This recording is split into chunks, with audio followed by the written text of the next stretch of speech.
Je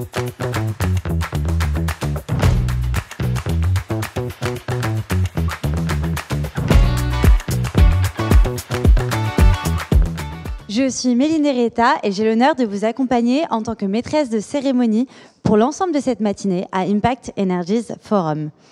Sans plus attendre, je vous propose que l'on accueille notre premier intervenant, Jean-Philippe Bonnet, directeur adjoint du pôle énergie, prospective et évaluation au sein de RTE, pour nous parler de l'électrification des usages en France, un défi industriel et sociétal ô combien important. Jean-Philippe, la scène est à vous.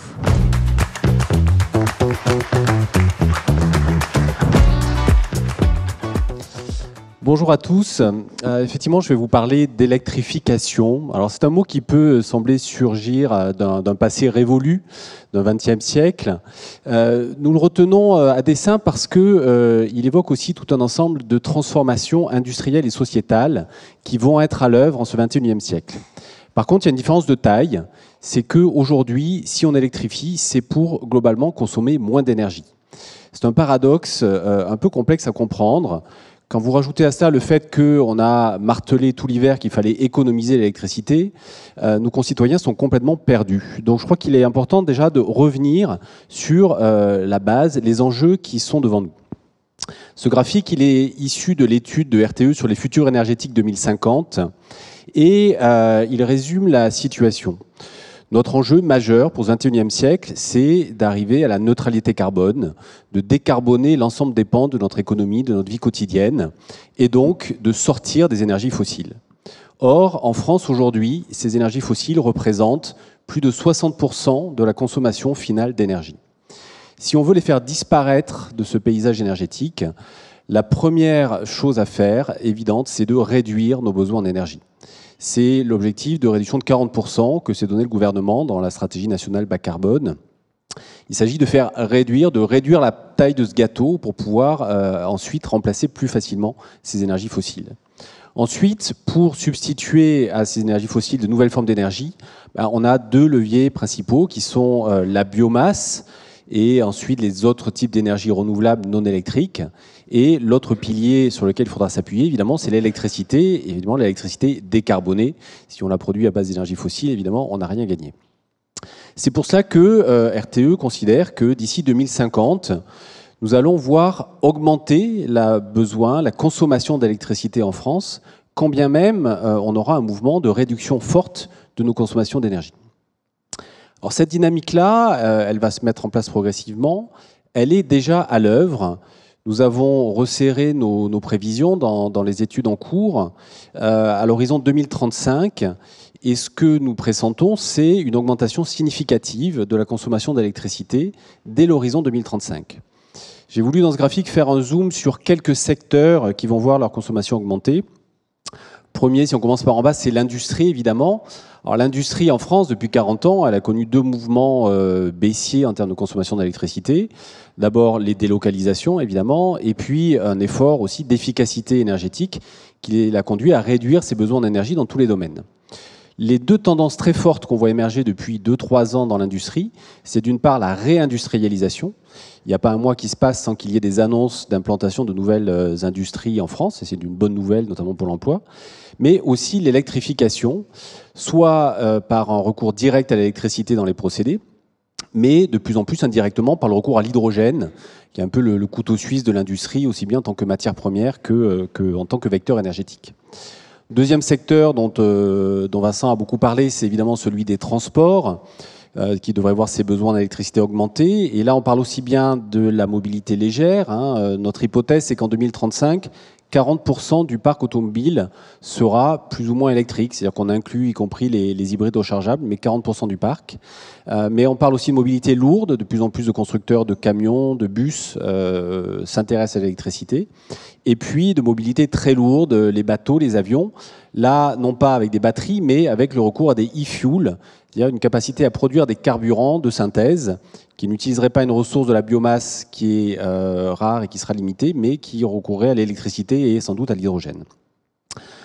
Troisième secteur qu'on voit monter beaucoup, c'est celui des data centers, c'est celui du numérique. Alors là, on n'est pas sur l'électrification, on est sur des nouveaux usages, on est sur l'autre révolution de ce 21e siècle, la révolution numérique. Nous avons voulu mettre en évidence cet élément-là. Évidemment, cette révolution numérique, elle ne se fait pas sans impact sur nos ressources et elle a aussi besoin d'électricité. Et puis, dernier point, c'est le chauffage. Alors, cette courbe peut être trompeuse puisqu'on a le sentiment que le chauffage, d'ici 15 ans, on verra sa consommation à peu près stable en électricité. Ça cache en fait une réelle transformation des usages, puisque nous estimons que 8 à 10 millions de logements pourraient basculer vers des pompes à chaleur, soit en tournant le dos à des chaudières au fioul, au gaz ou à des convecteurs classiques. Mais évidemment, si on veut que tout ça se fasse à consommation d'électricité maîtrisée, ça doit s'accompagner d'un effort de rénovation thermique, d'isolation des bâtiments, qui est le pendant indispensable. Alors par rapport à tout ça, la question c'est, aurons-nous assez d'électricité? Comment pourrons-nous continuer à assurer l'équilibre de notre système électrique? Le gouvernement a annoncé la relance de projets nucléaires, le nouveau nucléaire, mais tout le monde s'accorde pour dire que ces projets n'arriveront pas à échéance avant l'horizon 2035. Or, on voit que la croissance de la consommation d'électricité, elle va démarrer plus tôt que cela. Donc comment fait-on? Il va nous falloir jouer sur 4 grands leviers et aucun ne peut être laissé de côté. Ces 4 leviers, ils sont à la fois du côté de la demande. J'ai évoqué l'efficacité énergétique. Il nous faut continuer à travailler sur des équipements de plus en plus performants. Mais il y a aussi la sobriété. Il ne faut pas que le transfert de l'électricité se fasse en considérant que tout ça est abondant. Il y a des vraies évolutions sur nos manières d'habiter, de nous déplacer, la taille des véhicules, la taille des logements, qui vont être indispensables si on veut pouvoir atteindre nos objectifs de neutralité carbone. Du côté de l'offre, sur le nucléaire, je l'ai dit, pas de nouveau nucléaire à l'horizon 2035, mais un véritable enjeu consistant à prolonger les réacteurs existants et assurer leur disponibilité. On l'a vu l'hiver dernier, quand un réacteur de dernière génération tousse, c'est l'ensemble du parc qui s'enrhume et l'ensemble de notre système électrique qui est en difficulté. Le dernier levier pour pouvoir accroître l'offre d'électricité dans les années à venir, et à la limite le seul dans les 15 ans qui viennent, ce sont les électricités renouvelables, pour lesquels il va falloir accélérer le rythme de déploiement. Alors accélérer, ça veut dire quoi et jusqu'où?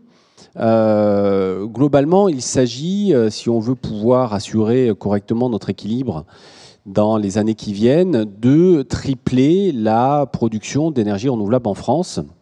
Quand je dis tripler, c'est en incluant l'énergie hydraulique qui ne devrait pas voir sa production augmenter sensiblement aux aléas d'hydraulicité près. Donc ça veut dire multiplier par 3,5 ou 4 la production éolienne, à la fois à terre et en mer, et la production solaire. C'est une vraie accélération par rapport aux années passées. Ça ne nous semble pas totalement irréaliste au regard des rythmes de déploiement qu'ont pu atteindre certains de nos voisins européens. Mais ça nécessite évidemment un véritable effort de mobilisation locale et de planification. Alors, pour terminer cet exposé, je vais quand même parler du réseau, puisque RTE, au-delà d'être un observateur privilégié du système électrique et le gestionnaire du réseau de transport en France, nous assistons à une véritable transformation du paysage énergétique et du paysage électrique français. Et la production qui était historiquement plutôt centralisée se décentralise et les équilibres territoriaux en sont bouleversés. Donc le réseau a une double mission. D'abord, il nous faut aller chercher cette électricité aux endroits où elle est désormais produite. Et les énergies renouvelables terrestres, par exemple, émergent massivement dans des territoires essentiellement ruraux qui, aujourd'hui, se mettent à produire 3, 4, 5 fois plus d'électricité que ce qu'ils consomment. Donc il faut que les réseaux, à la fois de transport et de distribution, aillent moissonner cette électricité partout où elle se trouve. La carte que vous avez à gauche ici représente l'ensemble des nouveaux postes électriques de collecte que nous prévoyons de construire dans les 10 ans qui viennent. C'est plus d'une centaine de postes électriques. Pour ceux qui connaissent bien la géographie française, vous voyez qu'on se situe largement dans les secteurs les moins denses de notre pays. Au-delà de la terre, il y a la mer et RTE va continuer à développer son réseau en mer pour aller chercher probablement de plus en plus loin l'énergie éolienne offshore qui va y être développée. Ensuite, cette électricité, il faut la ramener vers les lieux où elle est consommée. Et là aussi, les choses bougent. Notre paysage se transforme. J'ai parlé de la grande industrie. Alors là, pour le coup, les besoins se concentrent dans les grandes zones industrielles, et notamment les grandes zones industrielles-portuaires, qui se trouvent être aussi les secteurs où les émissions industrielles de CO2 sont les plus importantes. RTE a engagé des projets importants de développement du réseau à très haute tension pour amener quasiment 2 fois plus d'électricité dans les zones industrielles de Dunkerque, du Havre, de Fos-sur-Mer et dans une moindre mesure de la vallée de la Chimie. J'ai parlé des data centers. La France est aussi actuellement l'objet de développement important de projets de data centers qui sont concentrés dans quelques zones du territoire, ceux qui sont particulièrement bien desservis par la fibre optique, l'Île-de-France, la région de Marseille, le nord de la France. Et puis, on aura aussi probablement besoin d'amener de la puissance le long des autoroutes françaises pour accompagner le développement de l'électromobilité. Donc là, c'est un réseau beaucoup plus diffus, mais dans des secteurs qui aujourd'hui avaient, pour le coup, assez peu besoin d'électricité. Donc, pour conclure cet exposé, je vous renverrai à 2 documents que la loi, dont la loi confie à RTE la mission de les élaborer, qui sont d'une part les bilans prévisionnels, d'autre part les schémas décennales de développement du réseau, qui s'efforcent de faire un exercice à la fois de prospective et de traduire concrètement, à la fois dans notre système électrique, côté production-consommation, et dans le réseau électrique, ce que veut dire être neutre en carbone, ce que veut dire tourner le dos aux énergies fossiles, et tout ce que ça représente en termes à la fois de planification, de développement des infrastructures, mais aussi de choix industriels et sociétaux. Je vous remercie de votre attention.